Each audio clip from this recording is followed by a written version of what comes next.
Good morning, everyone. It's Mary. It's time for another episode of Monday Morning Leadership Bites. And today I want to talk to you about the reluctant leader.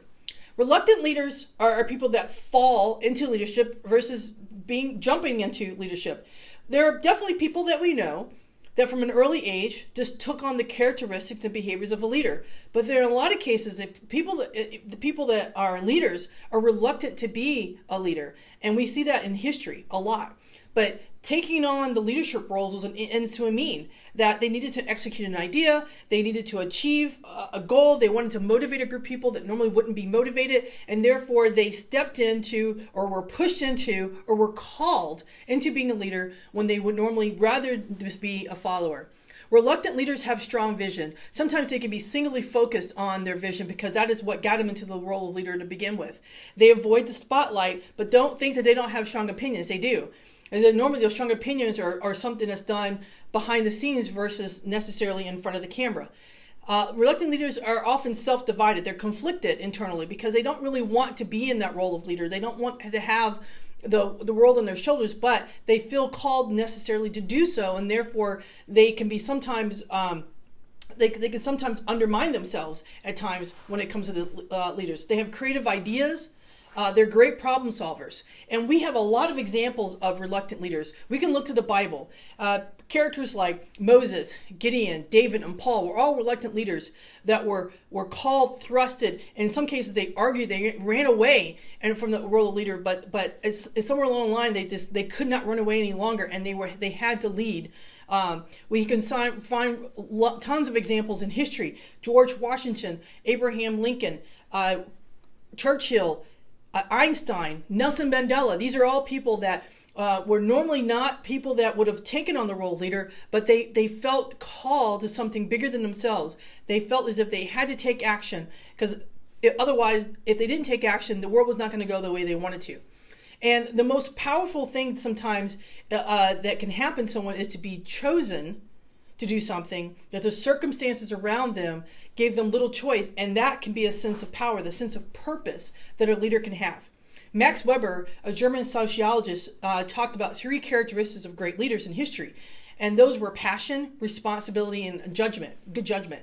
And when we see reluctant leaders be unsuccessful, it's because they were passionless, that they didn't feel called to action, their actions were half-hearted, and they undercut their decisions of themselves and their teams.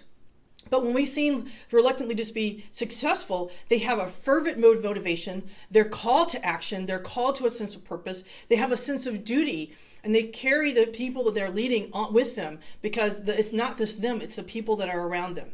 And so we all know someone who maybe are first-time leaders, or they feel as if they're underqualified, maybe they're introverted, maybe they feel they're unprepared. Maybe someone in their life undermined them and told them that they could not be a leader, that they should be a follower. And we need to know that the reluctance isn't bad. It can be a source of strength, especially when the stakes are high. So since we all know those people, and maybe you're one of those people, I have 8 tips for investing in reluctant leaders. Number 1, let them know that mistakes are normal. Not only are they normal, they are expected. The only way for us to learn as leaders is to make mistakes, learn from those mistakes, and be better the next time. I have someone in my life that talks about having scars, that the great leaders have the scars. They have the war stories. So mistakes are normal. Number 2, assure them that they don't have all the answers. In the Myths of Leadership episode, we talked about one of the myths of leaders that we've thrust on leaders is that we want our leaders to have all the answers. And that's just not true. And sometimes leaders put that onto themselves. Remind them, assure them that they do not have to have all the answers. Look to your team. Look externally, let's work it together. We will get through this together, and that is the strength that we look for in our leaders, not that they have all the answers. Number 3, encouraging them. A text, an email, stopping by, a personal note, coming to them and saying, I just wanted to stop and say hi, and how are you doing? Encouraging them in such a way, leaders can sometimes feel alone in what they're doing because they can't really go to anyone else when they're feeling doubt. They have the sense that they have to show on a sense of power and confidence. And if we can just stop and say, you're doing a great job, and encouraging them and say, I love being on your team, or I love the things that you just did, that's a great help and a great investment in a reluctant leader. Number 4, give them the basic tools. Not every leader has gone through leadership training.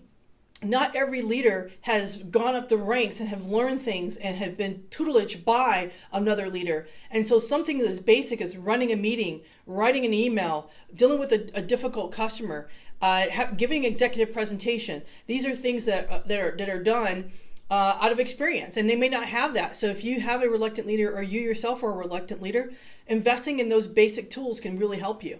And it goes back to communication we talked about a couple weeks ago.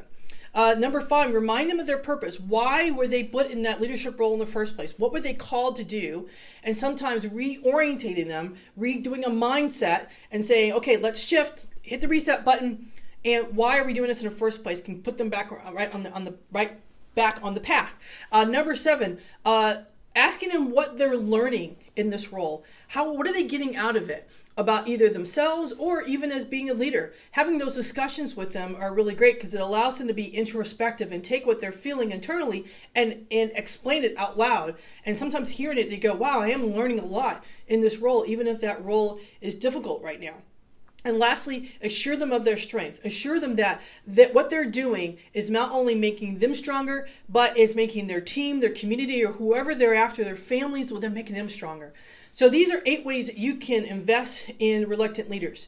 And I'm happy to say this is episode 8. So we've been doing this now for 8 months. And when I started this, I wasn't sure. I was reluctant to do this. And I wasn't sure that I had 52 weeks to do one every single Monday, to have 52 weeks. And what would I do when I travel? And last week I actually did one for Mexico in a hotel room.